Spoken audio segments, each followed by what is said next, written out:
ধারাবাহিকের শুরুতে আমরা দেখতে পাই অভ্র সুদীপাকে বলে, এভাবে নিজের অধিকার অবলীলায় ছেড়ে কখনো চলে যেতে নেই বোন। তখন সুদীপা বলে, কোথায় কার যে কিসের অধিকার সেটা আমি বুঝতে পারছি না, তবে আমি আমার বাবার স্বপ্ন পূরণ করার অধিকার কখনোই ছাড়ব না। তাছাড়া আমি এখানে এসব অধিকার নিতে আসিনি। পরক্ষণে সুদীপা মনে মনে বলে, আমি এসব জটিলতায় নিজেকে জড়াতে যাব না। আমি আমার বাবার স্বপ্ন পূরণ করব। আমি অনেক বড় ডাক্তার হবই। অপরদিকে ইন্দিরা গায়ত্রীকে বলে, দিদি, এটা মেয়েটার বিয়ের প্রথম সিঁদুর খেলা, তুমি ওর অধিকার থেকে এভাবে বঞ্চিত করে দিও না। তখন গায়ত্রী বলে, আমি তো ওকে সিঁদুর খেলতে নিষেধ করিনি। পাড়ার বউদের মতো মাকে বরণ করুক, তাতে আমার কোনো সমস্যা নেই। কিন্তু চৌধুরী বাড়ির বউ হিসেবে শুধু পরমা বরণ করবে। ইন্দিরার কথা শুনে সুদীপা গায়ত্রীকে বলে, বড়মা, আপনি আমাকে আশীর্বাদ করুন, আমি নিজের অধিকার নিজে তৈরি করে নিতে চাই। এমন ফেলনা অধিকার আমার লাগবে না। এটা বলে সুদীপা ওখান থেকে চলে যায়। পরের সিনে দেখানো হয় দুর্গামায়ের ভাসানের সময় অভ্র এবং আদিত্য ধুনুচি নাচ নাচে। সেখানে বরণডালা হাতে নিয়ে পরমা সুদীপাকে গিয়ে বলে, তুমি আমার সাথে চলো, এইসব নিয়মকানুন আমার কাছে কোনো মূল্য নেই।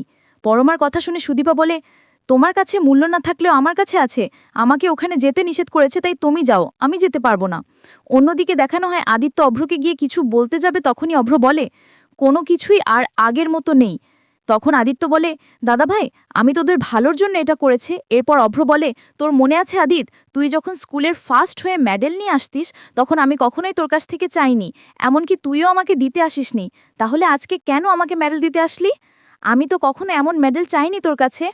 তুই নিজে থেকেই তোর ভাইকে ভিখারি বানিয়ে দিলি। অপরদিকে আমরা দেখতে পাই পরমা আদিত্যের দিকে তাকাতে তাকাতে মাকে বরণ করতে যায়।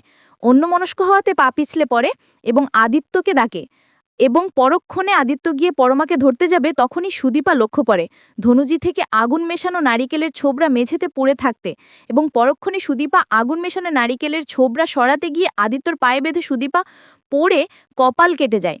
তখন আরতি বলে, জামাই, তুমি এটা কি করলে? অন্যের বউকে বাঁচাতে গিয়ে নিজের বউর কপাল কেটে দিলে। পরবর্তীতে আদিত্য এসে সুদীপাকে সরি বলে।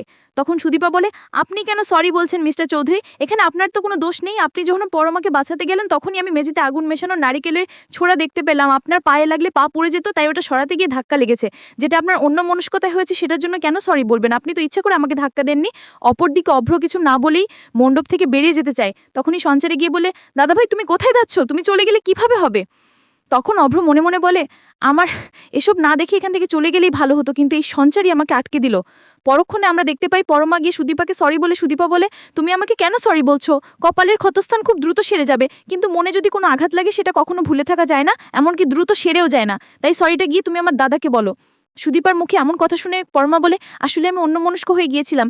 এরপর সুদীপা বলে, তোমার স্বামী হতে এখানে ছিল, তাকে না দেখিয়ে দেবরকে কেন ডাকলে? এতে তোমার স্বামীর কতটা অপমান হচ্ছে সেটা কি লক্ষ্য করেছো? অপরদিকে ইন্দিরা গিয়ে অভ্রকে বলে, অভ্র, তুই কিছু বল, তুই এখানে কিছু না বললে ব্যাপারটা অনেক খারাপ হয়ে যাবে। এদিকে সুদীপা কিছু না বলেই ঘরে চলে যায়। ঘরে গিয়ে সুদীপা বাবার স্মৃতিগুলো মনে করে কান্না করে আর বলে, আমি তোমার স্বপ্ন যেভাবেই হোক পূরণ করবই, আমি অনেক বড় ডাক্তার হব। ঠিক তখনই আদিত্য এসে সুদীপাকে বলে, আপনার কপাল কেটে রক্ত পড়ছে। তখন সুদীপা বলে, আমাকে আর কেয়ার না করলেও চলবে, আপনার বৌদি আছে, তাকে কেয়ার করুন। পরবর্তীতে আদিত্য বলে, আপনি সবার সামনে আমাকে এভাবে অপমানিত করে চলে আসলেন কেন? তখন সুদীপা বলে, নিজের বউ থাকা সত্ত্বেও আপনি ভাইয়ের বউকে বাঁচাতে গেলেন, আর ভাই সেখানে স্বয়ং দাঁড়িয়ে, বিষয় তো সবাই দেখেছে, সবাই কি ভাবছে একটা বড় ভেবে দেখেছেন? তখন আদিত্য বলে, পরমা জাস্ট একটা অ্যাক্সিডেন্ট, তাছাড়া আপনি যদি ওখানে থাকতেন তাহলে আমি সেটাই করতাম। আর আপনি সবসময় আমাকে দোষী ভাবছেন কেন? আপনি যে আমাকে সিঁড়ি করে নিজের স্বপ্ন পূরণ করবেন, সেটা একবারও আয়নার সামনে দাঁড়িয়ে নিজেকে দেখেছেন? আদিত্যের মুখে এমন কথা শুনে সুদীপা খুবই অবাক হয়ে যায় আর বলে, আমার মেডিকেলে ভর্তি হয়ে গেলে আমি আপনাকে মুক্ত করে এখান থেকে চলে যাব। আদিত্য আর কিছু না বলেই ঘর থেকে বেরিয়ে যায়, এবং সুদীপা বাবার ছবি ধরে কান্না করে আর বলে, তুমি আমাকে অনাথ করে কেন চলে গেলে? আমি যে তোমাকে ছাড়া ভালো নেই। পরক্ষণে আদিত্য এসে বলে, আমি আপনার বাবাকে কথা দিয়েছিলাম আপনার স্বপ্ন পূরণ করা, তাছাড়া আপনি যদি আমাকে মুক্ত হয়ে ডিভোর্স নিতে চান, সেটাও আপনাকে দিয়ে দিব। অন্যদিকে আমরা দেখতে পাই পরমা ঘরে গিয়ে অনেক কান্নাকাটি করে। তখনই অভ্র গিয়ে বলে, তুমি আমাকে সবটা না জানিয়ে কেন গিয়ে করেছো? তুমি আমাকে অনেক ঠকিয়েছো। আমার ভাইয়ের কথা না হয় ছেড়ে দিলাম, তোমার সাথে তো আমার অনেকবার কথা বলার সুযোগ হয়েছিল, তাহলে তখন কেন বললি না?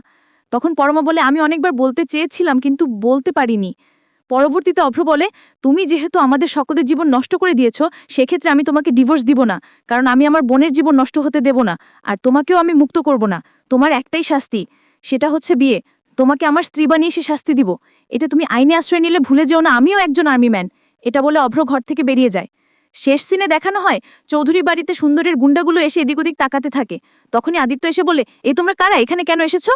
আদিত্যর কথা শুনে ছেলেগুলো পালিয়ে যায়। পরবর্তীতে আদিত্য ছেলেগুলোকে ধরে অনেক মারপিট করতে থাকে। তখন বাইরে থেকে ঝুম্পা মারপিট দেখে বাইরের ভিতরে খবর দিলে সবাই বাইরে গিয়ে দেখতে পায় আদিত্য ছেলেগুলোকে মারছে, এবং সুদীপা বলে, এই ছেলেগুলো তো সুন্দরের দলে। তো বন্ধুরা, এই ছিল আজকের আপডেট। পরবর্তী আপডেট পেতে আমাদের চ্যানেলটি এক্ষুনি সাবস্ক্রাইব করুন। নামগুলো স্পষ্টভাবে উচ্চারণ করবা।